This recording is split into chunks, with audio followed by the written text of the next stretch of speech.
Better Daily, where we work hard in our minds, bodies, and our spirits to become 1% better every single day. Download the app and join our Betterment family at betterdaily.live to catch the video version of these podcasts. Here's your host and my dad, Alex Van Houten.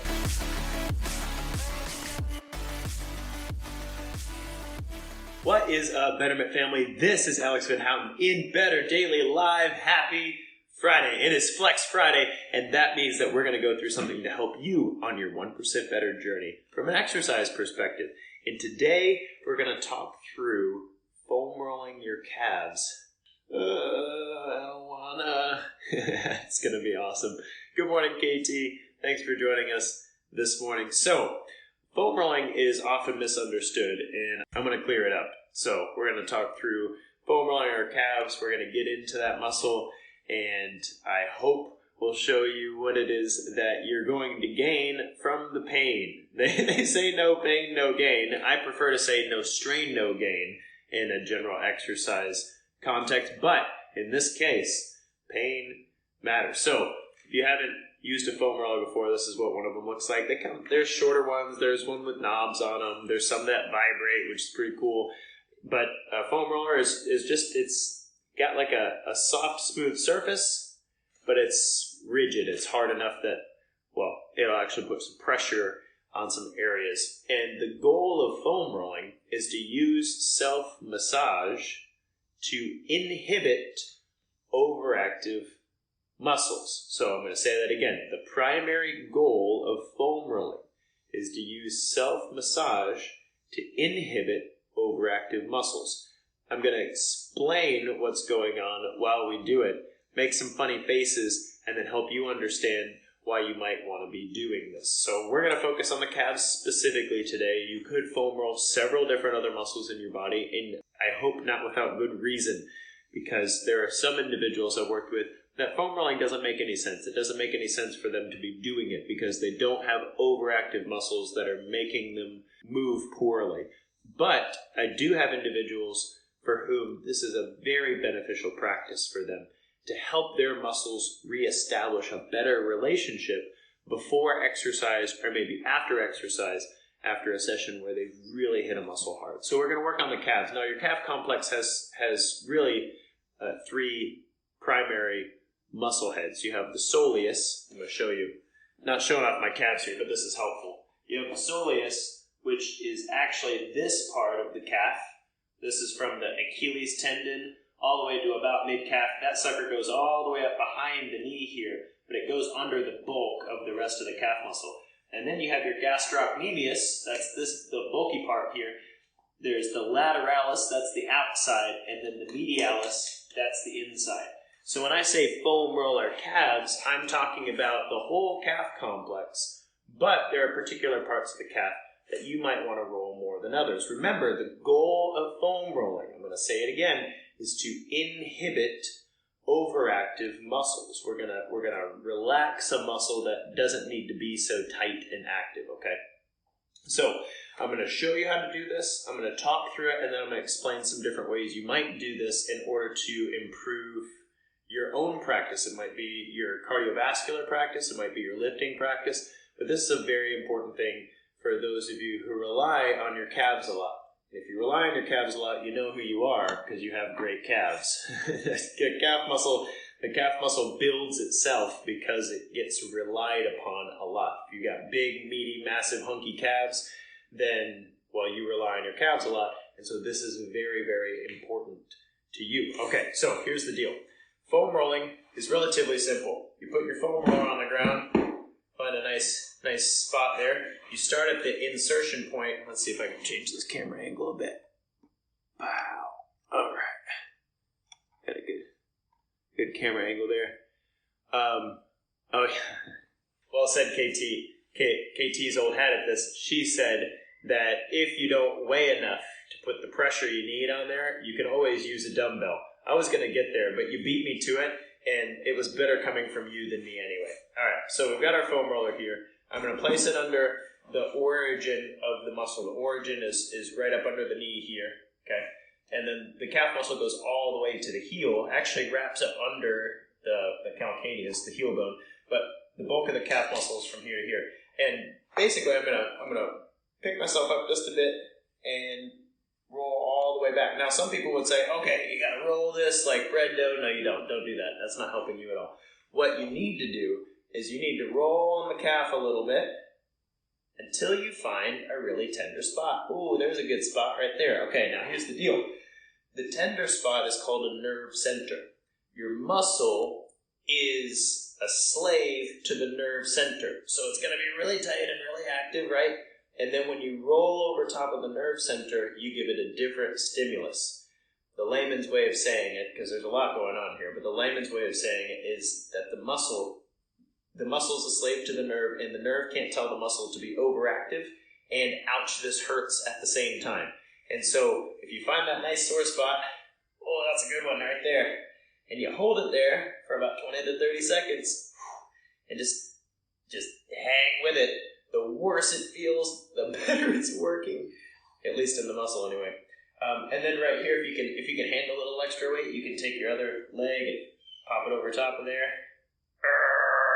And if you can still handle a little more pressure, you can even use, like KT said, a dumbbell. I've got some dumbbells behind me. You've got the round edge, which is a little less pressure, and then you have the hexagons over there, those pointy edges. Oof, those will get in there. So hang in there, and boom. Okay, we got that part of the calf. Now we would roll it just down a little further.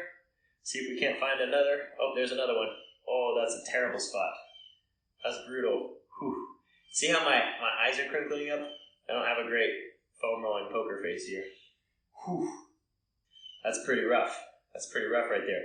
But it's rough because I rely on my calves a lot. My ankles are very unstable with hypermobility. They're very unstable. And so my calf muscle has to develop in order to deal with my unstable ankles. I have people pretty regularly who are like, hey Alex, how did you build your calves? I did not do an immense amount of weighted calf raises. I'm walking on unstable surfaces all the time. That's where my calves come from. Whew. And so rolling these bad boys helps to relieve the pressure so that my calf muscle can relax for a second. And so that said, foam rolling allows the muscle, the overactive muscle, to relax. Well, why would I want that? Well, let's say that your feet are supposed to point straight when you walk, right? If your feet point out, that's a lot of pressure on your knees. That's called external rotation. You don't want that. Let's say that your feet externally rotate. Well, what are you supposed to do? Walk around thinking, point my toes straight, point my toes straight. It doesn't work out very well that way. It's very, very hard to think about that and walk, let alone run at the same time. And so what you can do is you can actually use foam rolling prior to your walking or running practice to relax the muscles that are overactive, right? So if my feet are pointed straight, then I have a good relationship between both sides of my calf muscle. But if my feet are pointed out like this, that means that this outer side of my calf muscle is a little overactive. It's pulling my feet outward. Whereas this inside is a little underactive. It's not counterbalancing that tension, right? And so one of the things that I can do is I can foam roll this outside area of the calf, the gastrocnemius lateralis. I can put my foam roll right here. I can turn my foot out to get a little pressure on the outside of the calf. And then I can start searching for some nerve centers to put some pressure on, to relax that calf muscle. And while I'm relaxing into that pain, again, no pain, no gain. While I'm relaxing into that pain, I can breathe. I can improve my mind-body connection here. I can find that muscle in my own mind, and I can try to relax it a little bit rather than fighting it. That's really good. And then it'll relax, and then I can do the same thing on the other side. And what you'll notice is after you deactivate or inhibit those gastrocnemius lateralis, those outside calf muscles, what you'll notice is your gait, the way you walk, your toes will be much closer to that pointed straight and parallel because you have inhibited the overactive muscle. Does that make sense? The goal of foam rolling rolling, again, if you're going to mess with your calves, the goal of foam rolling is to inhibit overactive muscles. Give them a break, allow them to rest, and perhaps improve the relationship with the muscles around them so that in your workout you don't have the whole toes pointed out thing. Now let's say you have the opposite problem. Let's say you're pigeon-toed. Well, then it would stand to reason that you would want to foam roll the inside of the calves, the medialis, right? You'd want to foam roll the inside of the calves and find those sore spots, hang on those sore spots for 20 to 30 seconds. There's probably 2 to 4 sore spots per calf, so you can do this for 2 minutes per leg. And what you'll find is when you stand up and when you go to walk around, it feel a little weird at first because it's not normal to you. It's not normal for your feet to want to point straight. It might feel a little strange to you, but they'll do it a lot more easily on their own rather than you having to think about it the whole time.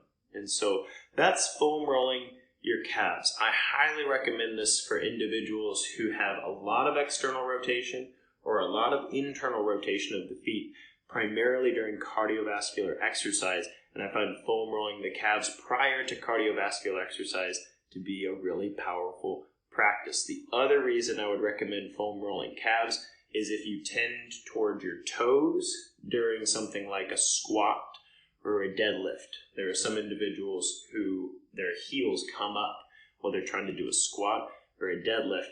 And what that means is if we could take some time to deactivate those calves, if we could take some time to inhibit those overactive muscles, then when we squat and when we deadlift, we have a much easier time staying out of our toes and using the whole foot and the whole leg rather than relying on the calves so much. So, I hope you found this really helpful. This is your Flex Friday tip from Coach Alex Van Houten in Better Daily Live. I'm really excited for a great weekend this weekend. I hope that you get your steps, and I look forward to hanging out with you. But before then, it's just 1%. You got this.